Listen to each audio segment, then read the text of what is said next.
2023 has reinvested in the most vulnerable of our communities. Many of us remember that the biggest takeaway from Governor Shapiro's first budget was the fact that for the first time in almost 20 years, seniors, including those in Yeadon, Darby, Cobbs Creek, hello neighbors, were finally able to be eligible to get a property tax or rent rebate because we expanded the income eligibility. You all remember that win? Mm-hmm. Yeah. I said, do you all remember that win? Yes. That's what we accomplished together in 2023. It was in 2024 that we tripled the dependent child care tax credit for those either caring for senior parents or those of you caring for our beautiful children. You all remember that win? Yes, we do. I said, do you all remember that one? Yes, we do. And because of the delays that we won't focus on today, it was just a couple of months ago that we were able to create the working Pennsylvania tax credit for $900,000 all throughout every corner of this Commonwealth that will be getting for the first time $1,000 new dollars back in their pockets as they file their taxes right now. We also remember providing historic investments in public schools all across the Commonwealth of Pennsylvania. We remember that, right? Yeah. So we remember what we've been able to accomplish together, and we recognize with what our governor laid out just in the last few minutes here in Harrisburg on the floor of the Pennsylvania House in joint session that we've got our sleeves rolled up and we've got more work to do.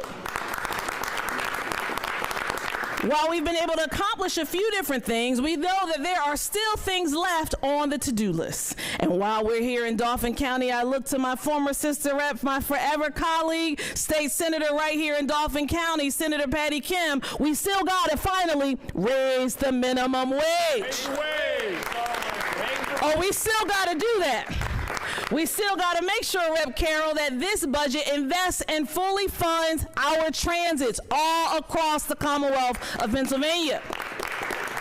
We've got to also make sure that while there's so much chaos coming out of our Washington, D.C., from this federal government, every single day, this White House, the Republican-controlled United States Senate, and the Republican-controlled United States House of Representatives, not only are they raising every cost we have from health care to groceries, they're violating rights every single day.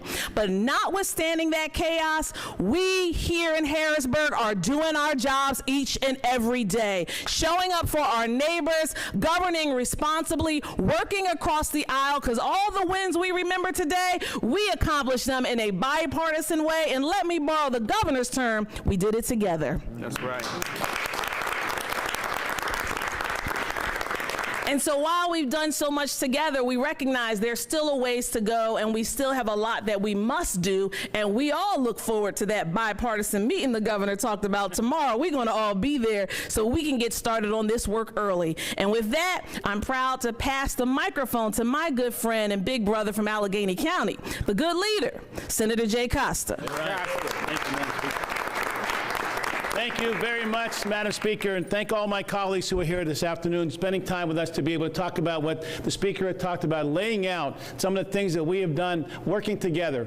And I want to applaud the governor for his comprehensive approach to telling the people of Pennsylvania and reminding the members on both sides of the aisle the things we've accomplished and we did together, working with our House Democratic colleagues. And we're very fortunate to have a Democratic caucus in the House and the Senate that works so closely with our governor on these initiatives that Joanna just talked about. To us, those are the important things that we talked about. The child care and dependent cash credit puts money in people's pockets.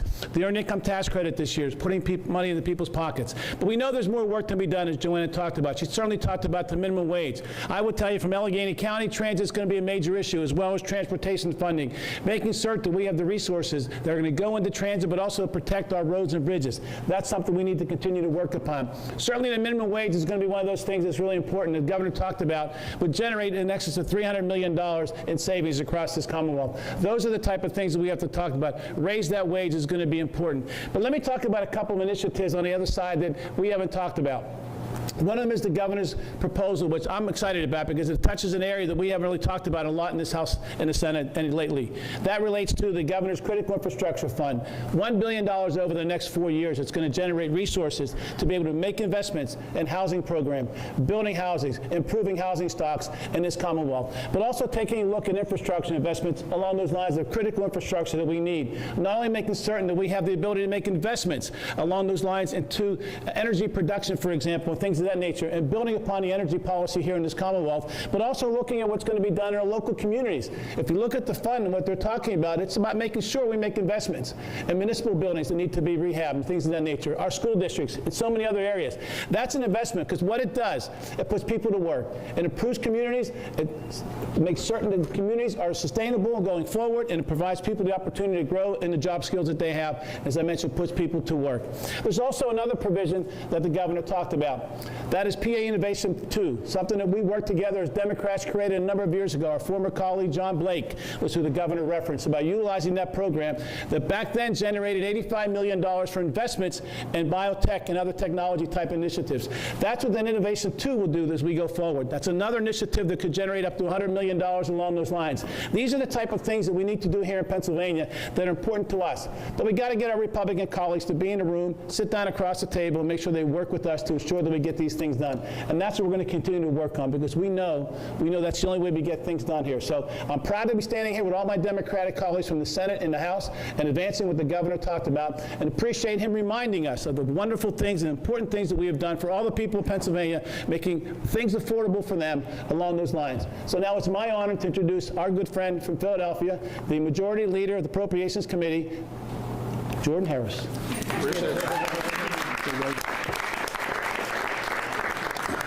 You know, Governor, that was a really good speech today. I did have my tea and I had my snacks ready for the speech today, and I got to tell you, I've heard Josh Shapiro speak many times. There was something different about today's speech. It is too expensive to live in Pennsylvania. And what I saw today was a governor who has taken the time to listen to everyday Pennsylvanians. What I saw today was a governor whose budget reflects the interactions that he's had with everyday Pennsylvanians, from the school teacher that he met to talking about brave men and women like the firefighter from Allentown. You had a governor who gave a budget address that reflects what all of us as legislators are hearing from the people across this Commonwealth, and that is that it is too expensive to live, that it's too expensive to afford a mortgage in our Commonwealth, and quite honestly in our country, and that it's too expensive to pay rent, and that child care is too expensive, and that all of these things are just too expensive. And what this budget does is it builds on the work that we've collectively done to make Pennsylvania more affordable for everyday working people. This budget talks about continuing all of the things that the Speaker talked about: the Child Independent Tax Credit, the Working Pennsylvania Tax Credit, property tax rent rebate. But it also talks about $1 billion investment in infrastructure around housing. Here's the thing, that is not a partisan issue. It is expensive to live in Philadelphia and build a house in Philadelphia as it is in Erie County or Allegheny County or Cameron County or Cambria County. We need infrastructure all over Pennsylvania. And if we increase our housing stock, then we will see a decrease in the price of housing. So we see the governor taking a step forward and making housing real and affordable for the people in Pennsylvania. You also see the governor talking about continuing and what we've done in public education spending. Listen, we have a Commonwealth Court ruling that says how we fund education in Pennsylvania is unconstitutional.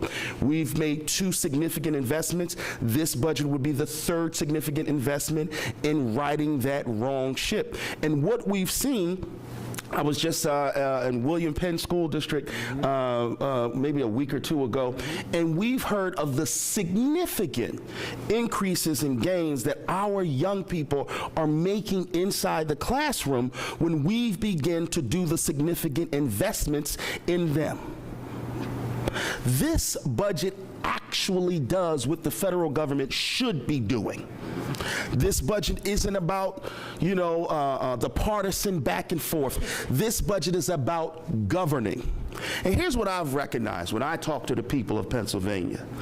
They don't want to hear Democrat and Republican anymore. They want to hear that people in government are listening to them and getting things done that benefits them every single day. People like to get caught up in the political back and forth, but that mother who's trying to take care of her kids doesn't care. The father thinking about paying for the electric bill and the gas bill. They don't really care if you're liberal, conservative, moderate, Democrat, or Republican. They want a government that works. And what we see happening at the federal level is a government that's not working. And so I'm proud of the governor today because he put forth a budget that works for Pennsylvania and protects Pennsylvania and gives the people of Pennsylvania reassurance that regardless of all of the other things that are going on, that this Commonwealth, these legislators, these leaders are invested in you and making Pennsylvania and our government work for the people. That's what this budget address was about. And the last thing I'll say that I really enjoyed hearing, time is out for excuses. If you don't like this proposal, fine, show us yours. That's right. Because the people don't want to hear what you don't like. The people don't want to hear what you're not in favor of. They want to hear what you're going to do. And so, look, I look forward to getting to work with all of my colleagues and crafting a budget and moving forward with our governor's budget proposal for this year. But don't let people tell you why we can't afford this. Because when they say they can't afford it, I want you to ask them this simple question.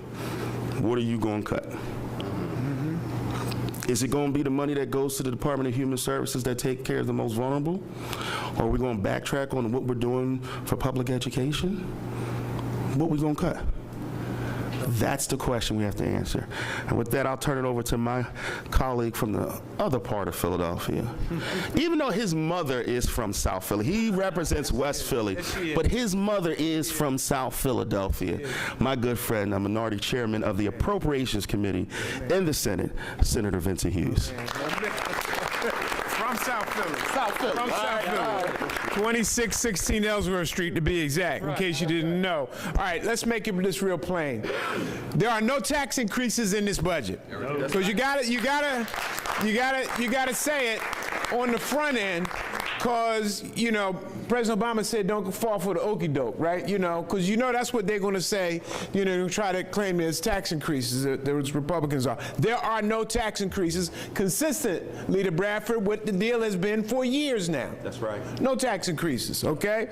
And then they're going to say, well, there's a structural deficit and the sky is falling and, they're not dealing with that and all of that. Well, you know what? If the Republicans were so concerned about that structural deficit, I did some math, Chairman Harris. In the last 50 years, Republicans have controlled the Senate 46 years. Wow.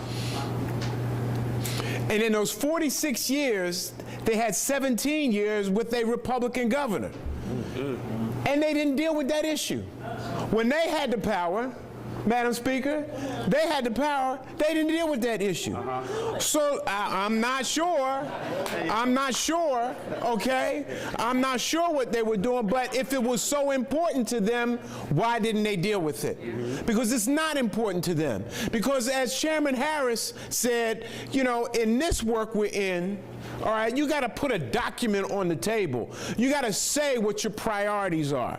All right, because, you know, Reverend always tells us that, you know, a budget is a moral document, okay? And so if they want to cut their way to balance, okay, if they want to cut, let's see what it is that they want to cut, as Chairman Harris just said, all right? What we know is this.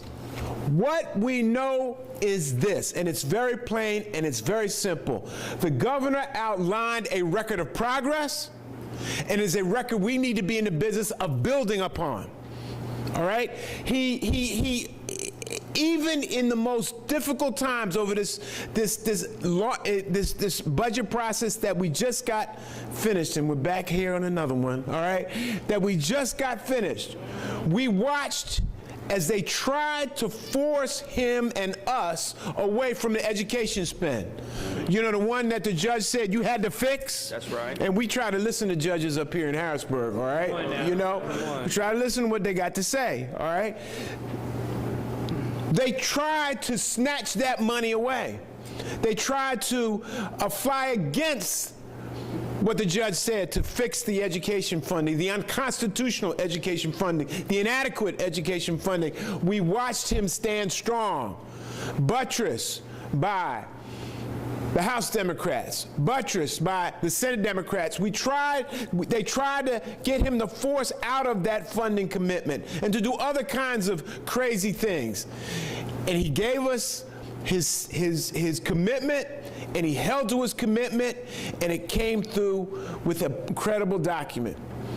We need to build upon that. And what the governor has provided us today is a way to launch from good work to even greater work. All right? The $1 billion new investment built on everything else we talked about could be game-changing for communities all across the Commonwealth of Pennsylvania. And I'm glad that we're meeting tomorrow. We begin negotiations tomorrow, not after the budget hearings, okay, not after the appropriations hearings. We begin tomorrow to have the conversation to get this thing done. No more excuses. June 30th is a real time that this all can be achieved in. We can get this done by June 30th. And do great work for the people of Pennsylvania.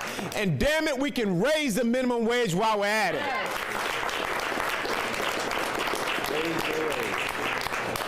This governor has led us in putting the people first. Let's keep that mission going forward. Right. And without any further ado, our leader, the one and only.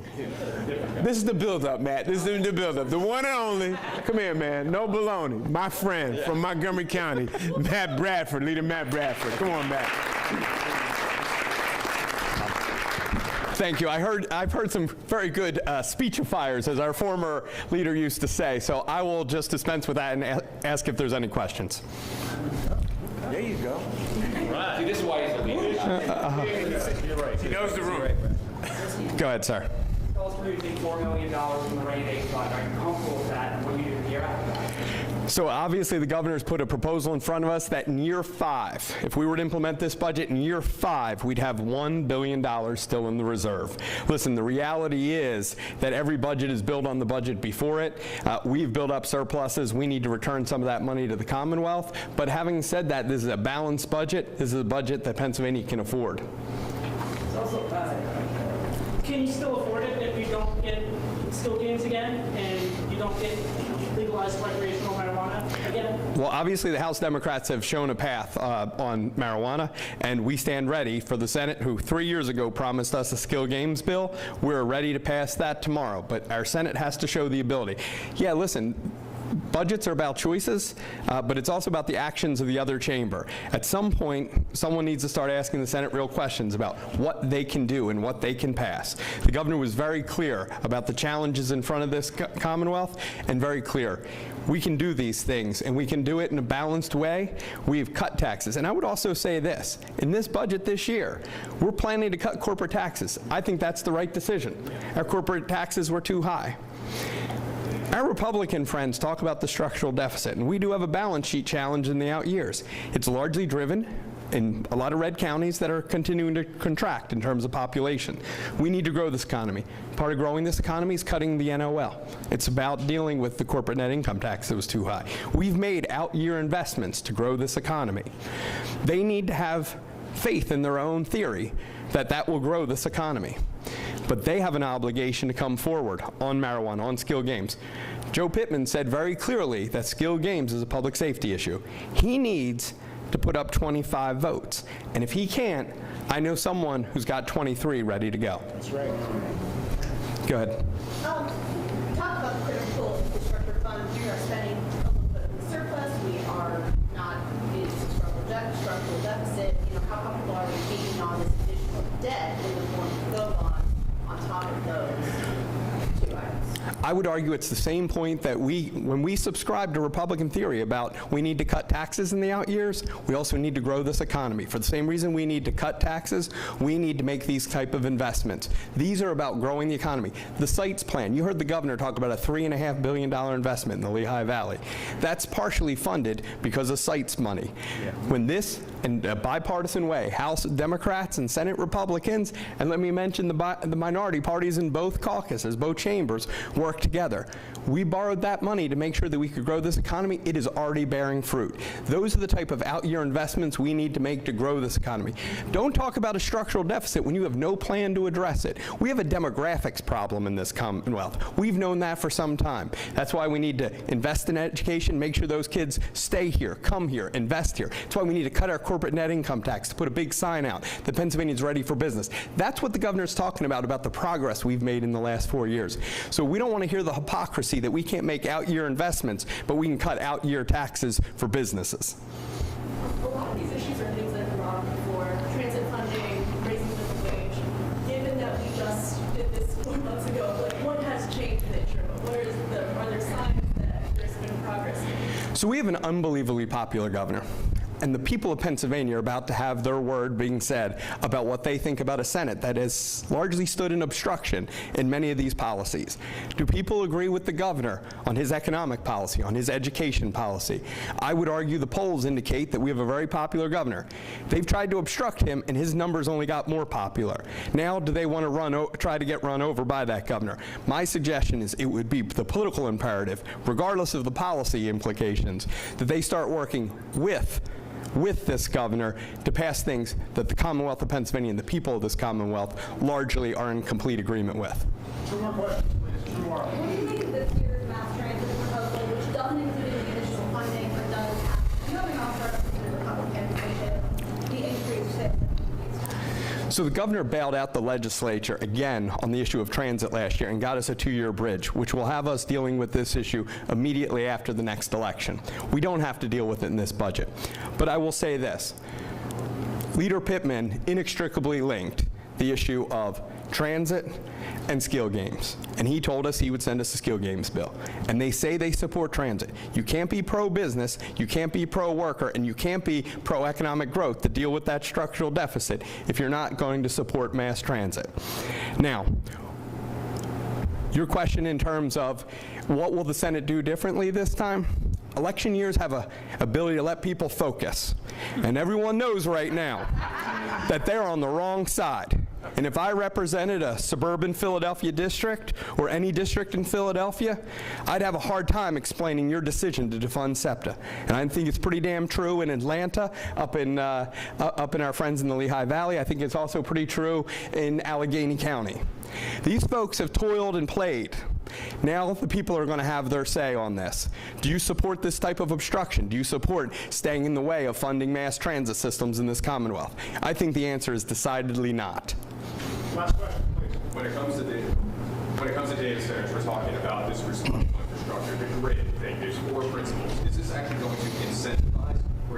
incentivize data center growth in this area? I think it's going to incentivize, and I think it's going to incentivize the right kind of data center growth, responsible data center growth. Listen, data centers are coming, and let's be honest, and we need to tell people this. We're going to need data centers. The question is, what kind of data centers? I look at my friend from the Lehigh Valley. In my district, sir. They've got way too many warehouses, though, and done the wrong way. We need to make sure we're responsible and respectful to local communities. These need to be done environmentally right, aesthetically right, and let me tell you something, at a time where people are getting energy bills that are too damn high, people need to make sure that it does not drive up energy costs for regular people. These companies, multi-billion dollar, like quite literally the biggest corporations in the world. If they're going to come to Pennsylvania, they're going to have to bring their energy, and they're going to have to pay for it. And we're not going to subsidize it with the heating bills of our parents and our grandparents. That is just bad public policy, and we will not be a party to that. All right. I think this guy's saying no more questions. I have one more question. Is there anything that you wanted to see in this budget presentation that wasn't in there? Do you foresee the caucus pushing for something that Shapiro didn't put in? Not a thing. Let me tell you something. This governor speaks for House Democrats and Senate Democrats every day. He's an amazing leader. We are blessed to have him. We are blessed to recognize that we don't always have the same mind and we don't always come down on the same place, but we recognize what real leadership looks like. He's an amazing governor. He gave an amazing speech today, and we're going to be proud to stand with him, not just in this budget, but in the days and weeks after. Thank you so much.